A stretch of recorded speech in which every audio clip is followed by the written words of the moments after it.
my dear students. This is our last class of the chapter electricity on the theory part. And the topic we'll discuss today, it is electric power. So what is electric power? It is energy supplied upon time taken. तो इसको हम ये भी बोल सकते हैं, the rate of supplying energy is known as power. एक second में कितनी एनर्जी सप्लाई हुई. आप सब्जी वाले से सब्जी लेते हैं, आलू किस रेट पे दिया? 20 रुपए किलो. भिंडी किस रेट पे दी? 80 रुपए किलो. तो रेट का मीनिंग है, आप सब्जी ले रहे हैं तो पर केजी क्या भाव है. यहां पे रेट ऑफ सप्लाइंग एनर्जी का मीनिंग है कि in every 1 second how much energy supplied. So the rate of supplying energy is known as power. And if there is energy supplied then the work will be done. So it can be work done upon time taken. बेटा वैसे ये 9th class का topic है. Work and energy जो chapter था उसी का एक टॉपिक है. Now expression for unit.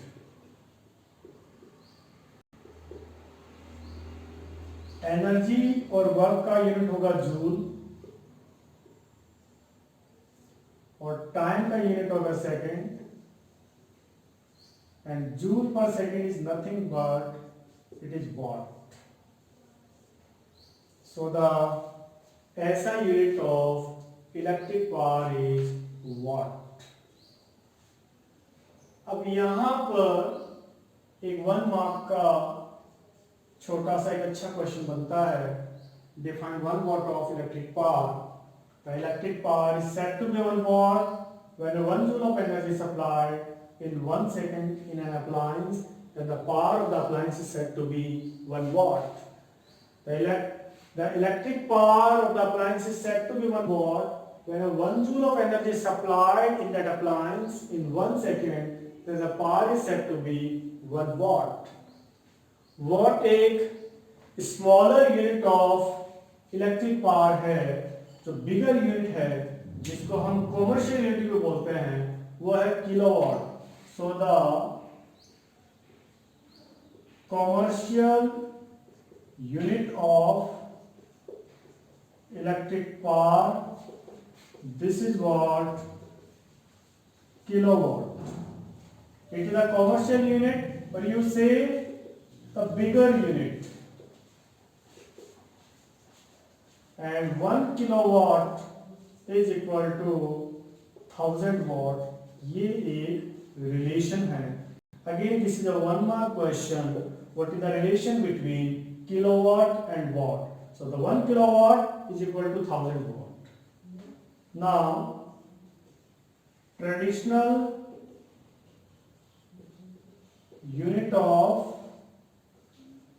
power ये होती है horse power. And this is the practical unit of power in engineering. So the practical unit of power in engineering is horsepower, and 1 horsepower is equal to 746 watts. तो ये एक पुराने जमाने में use होने वाली एक यूनिट है. And 1 horsepower is equal to 746 watts. इसका मीनिंग ये है कि एक घोड़ा जब अपनी पूरी तेज स्पीड से दौड़ रहा हो तो उसके अंदर कितनी पावर होगी. अब तुम इसका मीनिंग ये मत समझ लेना कि सर एक घोड़ा पूरा तेज स्पीड से दौड़ रहा हो तो उसके 7 बल्ब अगर लगा दें तो 7 बल्ब 100 वॉट की जल जाएंगे. ऐसा नहीं है. मतलब उसमें रेट ऑफ डूइंग पावर कितना होगा, उसमें रेट ऑफ डूइंग वर्क कितना होगा. ओके. बट आजकल हम कहें कि commercial unit of electric power क्या है तो भी हम फोर्स पावर को ही लेते हैं. आप देखते हैं कि कार्स के इंजन है, ट्रक्स के इंजन है, बसेस के इंजन है, पानी की मोटरों के जो इंजन है वो सब फोर्स पावर में आते हैं. तो आजकल के the practical unit of power engineering horse power, traditional unit of power in engineering it is horse power, and the you can say the commercial unit of power in power उसको भी horse power ही बोलेंगे। Commercial unit of electric power पहले kilowatt को हम use करते थे, but आजकल इसको हम बोल रहे हैं सिर्फ the bigger unit of power is that is what kilowatt. Okay, तो ऐसा unit of electric power watt, bigger unit of electric power kilowatt, traditional unit of electric power or the practical unit of power it is horse power. Now commercial unit of electrical energy, it is kilowatt hour. The question is commercial unit of electrical energy kilowatt hour किस तरह से आ रहे हैं भाई? Power is equal to होता है E upon T, cross multiply किया तो E is equal to P cross T. Now commercial unit of power, commercial unit of power क्या होगा? किलोवाट, तो P की जगह रख दिया मैंने किलोवाट, टाइम की जगह रख दिया R, so it is kilowatt hour. So this is what kilowatt hour. Now इसको हम जूल्स में कन्वर्ट करेंगे, तो किलो मीन्स 1000, वॉट का मतलब जूल पर सेकेंड, वॉट का meaning joule per second, and hour means 60 minute, और एक मिनट के अंदर कितने 60 सेकेंड, सेकेंड से सेकेंड कट गया, 6 6 या 36, 3 जीरो ये 4 और 5 5 जीरो, 1 2 3 4 5 6, जितना पॉइंट इधर किसकाएंगे उतनी पावर लग जाएगी। So 3.6 into 10 raise to power 6 joules, this is equal to 1 kilowatt hour, और इसी को बोलते हैं 1 यूनिट ऑफ इलेक्ट्रिकल एनर्जी। आपको कहेगा what is the relation between kilowatt hour and joules? So 1 kilowatt hour is equal to 3.6 into 10 raised to power 6 joules, and this is nothing but it is the 1 unit of electrical energy. तो बेटा ये एक simple topic है, ये आपका 9th class में भी था, मैंने करवा दिया है कि जस्ट आप इसको अच्छे से रिकॉल कर पाओ। और अब जो मैं थोड़ा 10th क्लास पे एंड फाउंडेशन पार्ट पे जो टॉपिक लूँगा दैट इज पावर का derivation and power in different forms. Series के अंदर हम पावर कैसे कैलकुलेट करें, पैरेलल के अंदर हम पावर किस तरह से कैलकुलेट करें, तो थोड़ा सा कॉम्प्लिकेटेड टॉपिक है, बुक्स के अंदर क्लियर भी नहीं है, और लोग पढ़ाते भी हैं तो उन चीज़ों को क्लियर भी नहीं करते हैं। तो एक अच्छा कॉन्सेप्ट है, बड़े ध्यान से सुनना, पूरा इंटररिलेट करके मैं आपको समझाऊंगा, try to understand it. So इसको मैं रब कर देता हूँ and we'll take the next topic, power in different forms.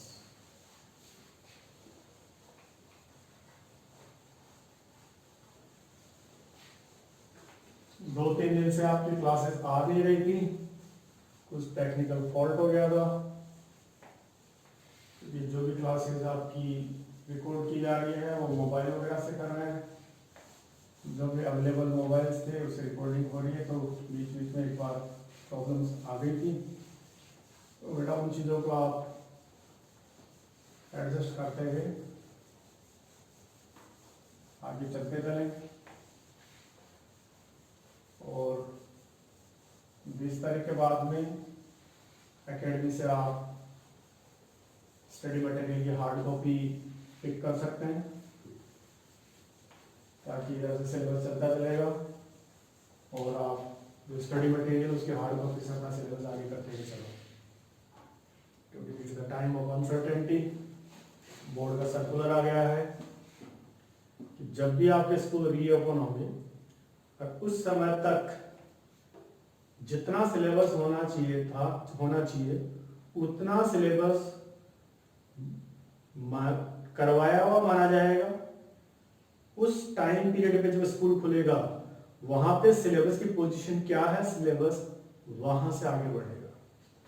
कुछ र्यूमर्स भी थे कि बोर्ड ने सिलेबस को कम कर दिया है, ऐसा कुछ नहीं किया है। मैंने बोर्ड का सारा सर्कुलर देख लिया है, 9th के सिलेबस पे कोई चेंजेस नहीं है।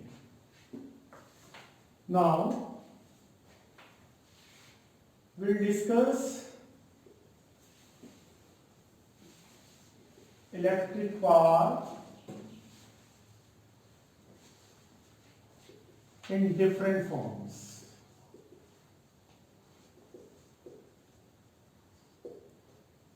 Electric power in different forms. We have this metallic wire, and this metallic wire is having the resistance R. इस मेटालिक वायर के दो एंड पॉइंट्स पे पोटेंशियल डिफरेंस V होगा, then current I will flow through the wire, and this is according to Ohm's law. समझ में आया? ध्यान दो।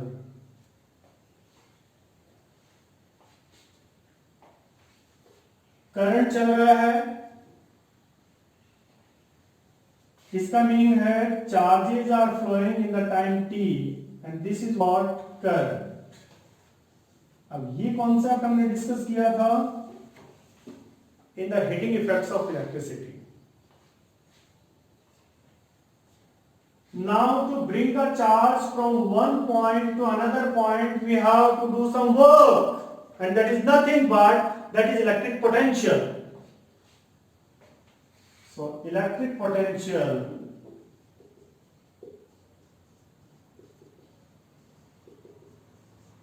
denoted by V, and that is equal to amount of work done upon quantity of charge transferred. Electric potential को V से दिखाएंगे, work को W से दिखाएंगे, चार्ज को Q से दिखाएंगे। क्रॉस मल्टीप्लाई किया तो W is equal to V cross Q, and this is equation 1. Now current होता है charges upon time according to this formula. बोलो भाई, और क्रॉस मल्टीप्लाई किया तो Q is equal to I cross T. Now put the value of Q, that is equal to I cross T. So W is equal to V cross I cross T, and this is equation 2. So the work done is equal to V cross I cross T. Now अभी हमने जो discuss किया उसमें क्या discuss किया, power is equal to W by T, और W is what work done, वो क्या है V cross I cross T।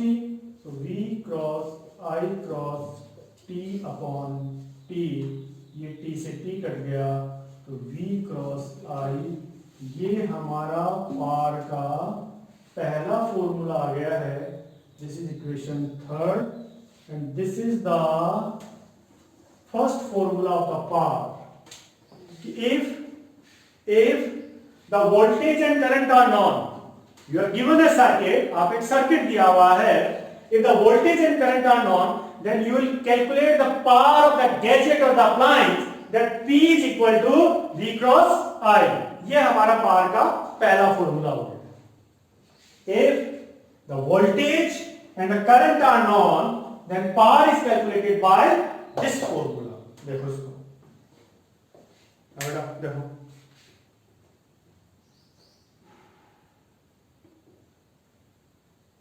Is it clear? Now second form, power की second form,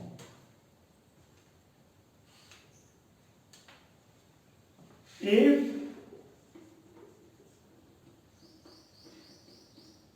current and resistance ये नॉर्म है, तब पार का फॉर्मूला क्या होगा? मतलब आपको एक सर्किट दिया हुआ है और उस सर्किट के अंदर करंट और रेजिस्टेंस नॉन है, गिवन है, तो power is equal to V cross I, ये हमारा बेसिक फॉर्मूला चला। करंट नॉन है और रेजिस्टेंस नॉन है, तो यहां पे V की जगह हम चेंज कर देंगे according to Ohm's law, V is equal to IR, so P is equal to V की जगह रख दिया IR into I, so P is equal to I square R, ये पार का दूसरा formula, this is the second form, और इसी को हम सीरीज में बहुत अच्छे से यूज कर सकते हो, जो कि सब्जेक्ट्स के अंदर, बुक्स के अंदर क्लियर नहीं करा रखा है कि इसको हम सीरीज में किस तरह से यूज करें, और मैं आपको इसी को एक्सप्लेन करके बताता हूं। जो हमारे बल्ब्स की डिजाइनिंग है,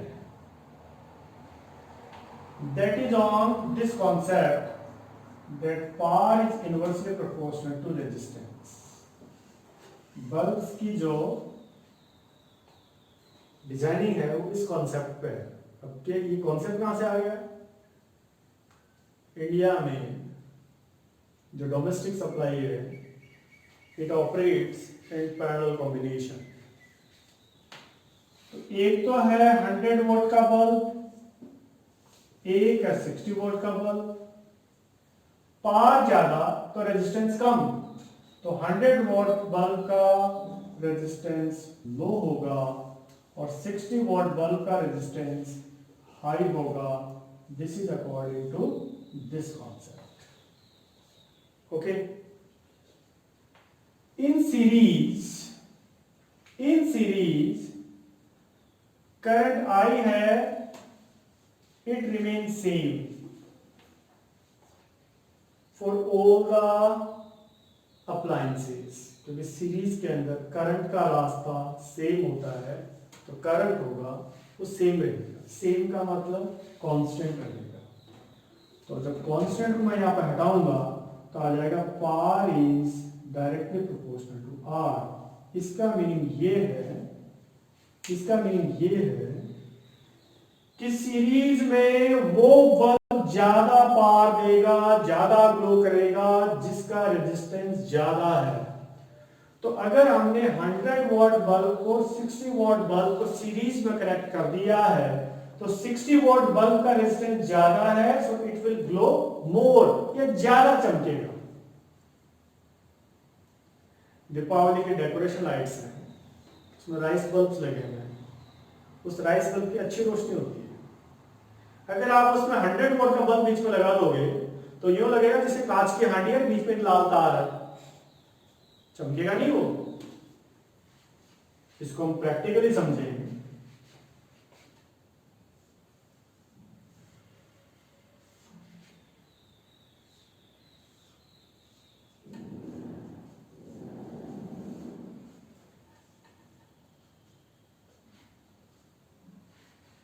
ये एक 100 वॉट का बल्ब है, ये एक 60 वॉट का बल्ब है, and current flows from positive to negative. तो जो करंट I यहां होगा वही करंट बहकर यहां पर जाएगा, वही करंट बहकर यहाँ पर जाएगा, तो यहाँ पर और यहाँ पर करंट सेम होगा। Electric bulb works on the phenomena of heating effects of electricity.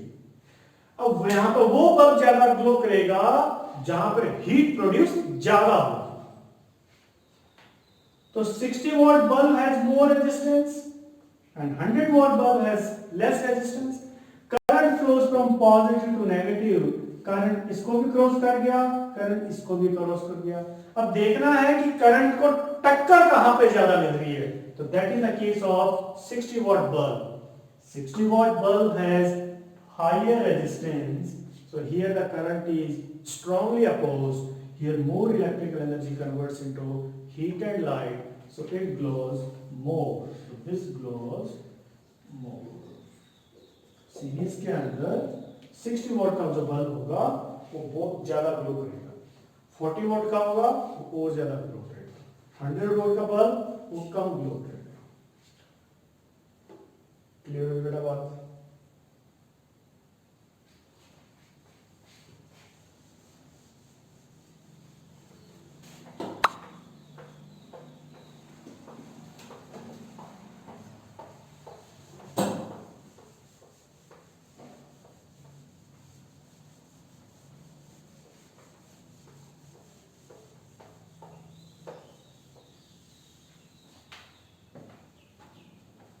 Now,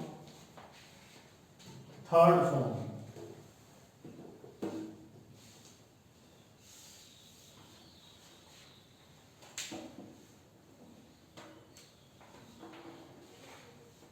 Power is equal to voltage into current. हमारा ये फॉर्मूला जो फर्स्ट हमने डेराइव किया। If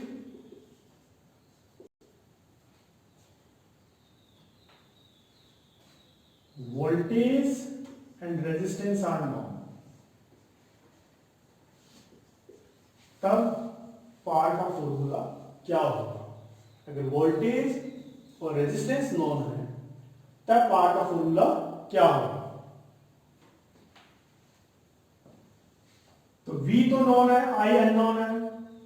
use ohms law, V is equal to IR, so I is equal to V upon R.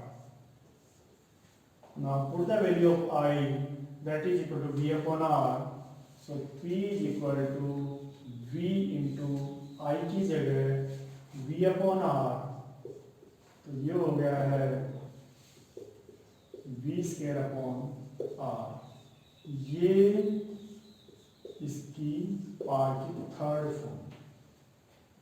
अगर मगर आएगा और खाएगा, ध्यान से, हैं? ओके। अगर कौन आएगा? मगर। अगर voltage and resistance are known, तब पावर का फॉर्मूला होगा P is equal to V square upon R।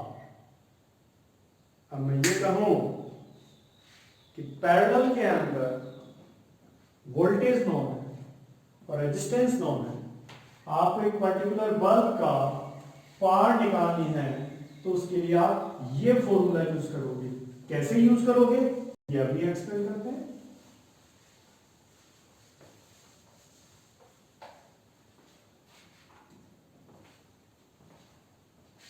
बेटा पैरेलल के अंदर V है वो constant, that is what same है, ये सबको पता होगा। मतलब V सेम है, कांस्टेंट है, तो P is equal to V square by R। When V is constant और same, तो कांस्टेंट हट जाएगा और यहाँ पे प्रोपोर्शनलिटी का साइन आ जाएगा, तो P is inversely proportional to R। ये रिलेशन क्या बता रहा है कि अगर आप उन्हीं बल्ब्स को पैरेलल में कनेक्ट करते हैं, तो जिस बल्ब का रेजिस्टेंस कम होगा that will give more power. 100 what bulb का रेजिस्टेंस लो है तो it will give more power. 60 volt bulb का रेजिस्टेंस ज्यादा है तो it will give less power. अब इसको प्रैक्टिकली समझ लो।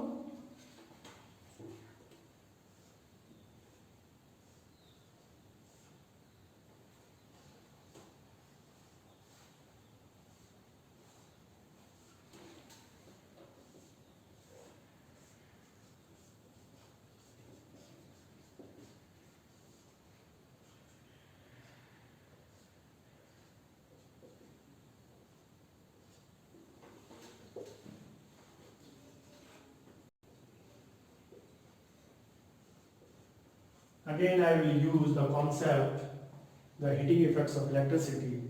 और electricity, heating effects of electricity के अंदर हमने डिस्कस किया था. To produce the heat, the current and resistance both are required. But who is responsible to produce the heat? It is current. Because current brings the electrical energy and that electrical energy converts into heat energy when the current is opposed by the resistance. Resistance is not responsible to produce the heat. Resistance is a need. Resistance एक आवश्यकता है. For what? Current को oppose करने के लिए. Who is responsible to produce the heat? It is current, because the current brings the electrical energy, and when the current is opposed by the resistance, and during that the electrical energy which is carried by the current that converts into heat energy.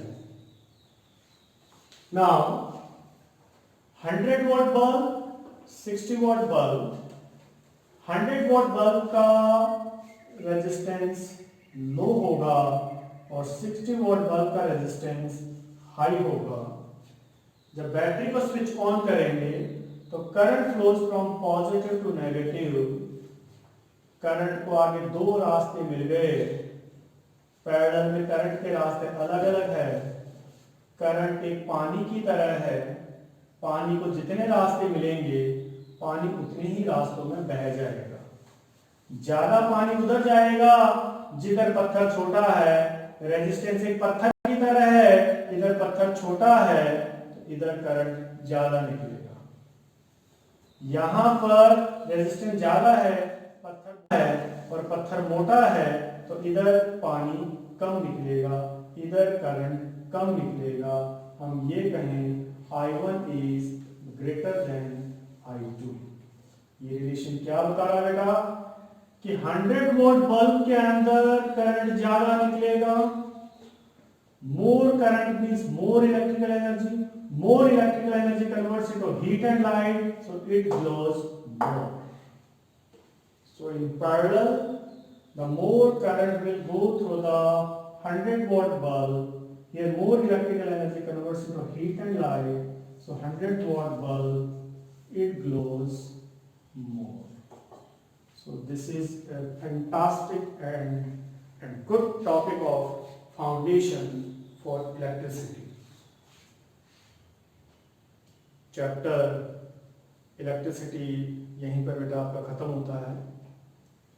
और आप electricity chapter को NCERT से करें. 20 तारीख के बाद में material की हार्ड कॉपी आप एकेडमी से कलेक्ट करें. और इसके बाद में न्यूमेरिकल्स की मैंने प्रैक्टिस करवानी है. असाइनमेंट्स है मैं आपको व्हाट्सएप ग्रुप के ऊपर डालता रहूँगा. आप उसको सोल्व करते रहेंगे. वो डाउट्स हम व्हाट्सएप पे लेते रहेंगे. So this is all about the chapter electricity.